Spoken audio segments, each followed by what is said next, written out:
Hey everyone, Dr. Jamie. I'm talking about stress today. If you're new to my channel, go ahead and hit the subscribe button. And if you're not new, welcome back. We're going to be talking about stress in modern times and how our body is still acting as though we're not in modern times. In other words, our body acts when we get into stress like we have to run from a bear. That may be the case for a few of us. Most of us aren't running from anything. And so the processes that are happening physiologically within the body over time, if we're under a lot of stress, are not really very good for us. First example is going to be the immune system. When we're under stress, the body is being made ready to have to run from the bear.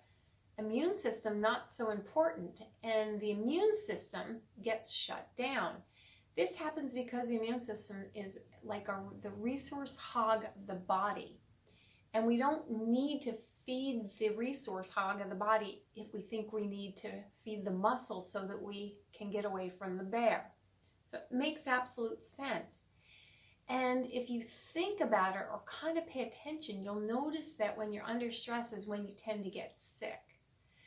It isn't about what we come in contact to, right? It's about how our body is at that moment. Very important with chronic stress to manage it and reduce it, so our immune system is functioning optimally and keeping us well. Another great example, Christmas time. We go nuts between Thanksgiving and Christmas. We're so busy, we're under so much stress trying to get everything done, and we end up getting sick in January. Well, everyone thinks that's only because that time of year is when all the viruses and bacteria start popping out. Well, that's kind of true, but it's also when we're under the most stress and the immune system gets shut down. Other examples of things that happen when we go into a stress mode, when we go into fight or flight, we get blood pumped to the skeletal muscles. This means we're not storing them in the cells, and to not store them in the cells, we become insulin resistant. The other thing that we do to make sure there's sugar for the muscles is we start to crave sugar. Body's very smart, right? It's telling us what we need. We're going to need a blast of sugar, so let's crave it. Let's get the person to get up and get some sugar if they can. And so this doesn't work out very well over the long term in modern stress, because what happens when we're insulin resistant over time with a lot of sugar in our blood instead of going into the cells is we end up with diabetes. Another example is when we're under that fight or flight mode and we think we're going to have to run. The heart rate will go up, blood pressure will go up, and actually blood becomes thicker. As the blood becomes thicker, we're more easily able to clot, which is great if you get caught by the bear, but it's not such a good thing in modern times. We have a heart rate that's higher, we have a blood pressure going faster, and we have thicker blood. We also have higher LDL cholesterol. Why? Because LDL cholesterol is a patch.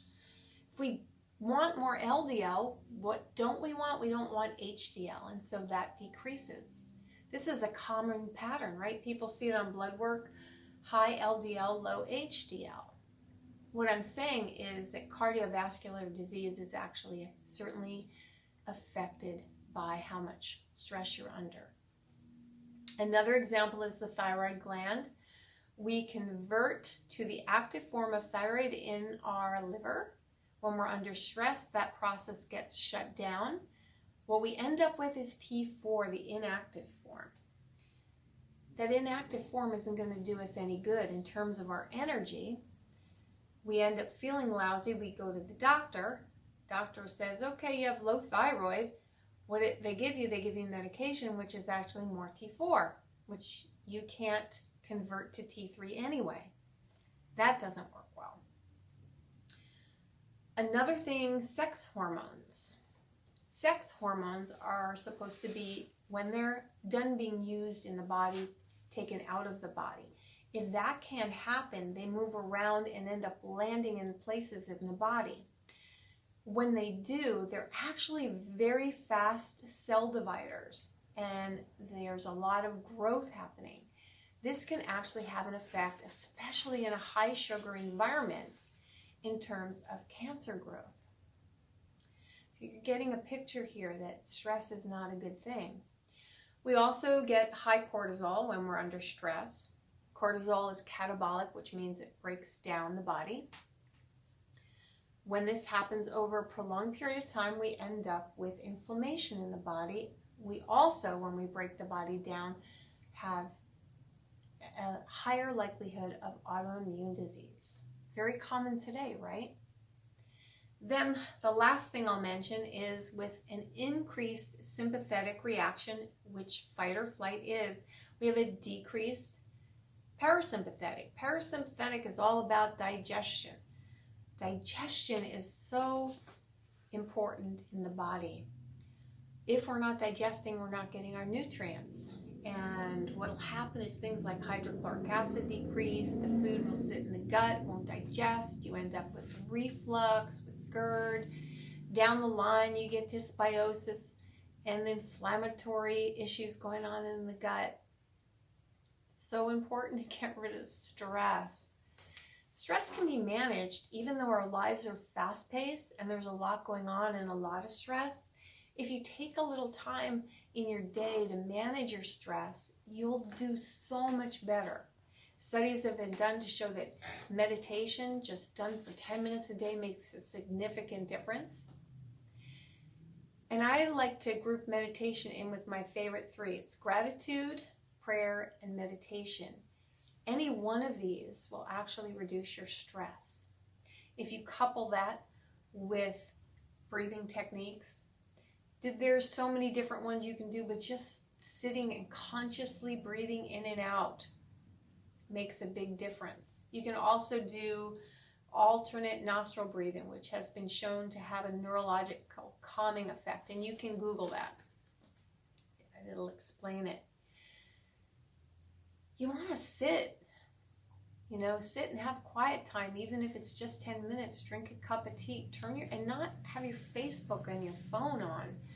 You just want to relax a little bit. The other thing is, when you're under high stress, you got to get out and exercise. You got to get out and burn off some of this energy that's being built up. And another thing, and I save this for the last because it hurts the most, is coffee is such a problem. Caffeine throws you into sympathetic mode. Caffeine amps up your cortisol. In other words, it throws you into flight or fight. And if you're somebody who's really having more than a cup a day, and I recommend not drinking coffee, I would stay with green tea. Much better choice. Some things to think about. So many options for relaxation, but you just have to take the moments to do that and make the right choices. Thanks for joining me, and if you have any questions, you know where to get me. Thanks.